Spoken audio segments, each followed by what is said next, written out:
বৰষুণ বতৰ গাইজ, তথাপিও ওলাইছোঁ।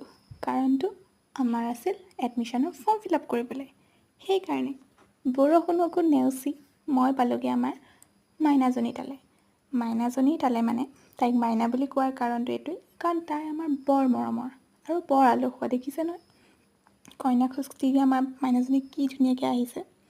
তাৰপিছত আমি দুজনী পালোঁগৈ ফৰ্ম ফিল আপ কৰিবলৈ। ফৰ্ম ফিল আপ কৰি সদায় নিচিনাকৈ আমি গ'লোঁ কিবা খাবলৈ, আৰু সেইটো হ'ল চাহ লগতে চিংৰা। বৰষুণৰ বতৰত বহুত ভাল লাগে। তাৰপিছতে আমি ওলালোঁ, আমাৰ বজাৰ কেইটামান আছিল কৰিবলৈ। সেইটো কাৰণে গৈ পেলাই বজাৰ কৰাৰ আগত গোটেই এৰিয়াটো এটা ভুমুকি মৰা, সেই অভ্যাসটো থাকিবই। চাই মেলি লৈ আমাৰ বজাৰকেইটাও কৰি লৈ আমি বোলো ঘৰলৈ উভতো। সেইকাৰণে আমাৰ তাইক থৈ মেলি ময়ো ঘৰলৈ আহিলোঁ, আৰু মই গাইজ ঘৰ পাই গ'লোহি। ভিডিঅ' কৰা নহ'ল মানে ইমান বৰষুণ, এতিয়াও বৰষুণ দি আছে, সেইটো কাৰণে নহ'ল আৰু। চ' আপোনালোকক নেক্সট ভিডিঅ'ত মই লগ পাই আছোঁ। Bye bye.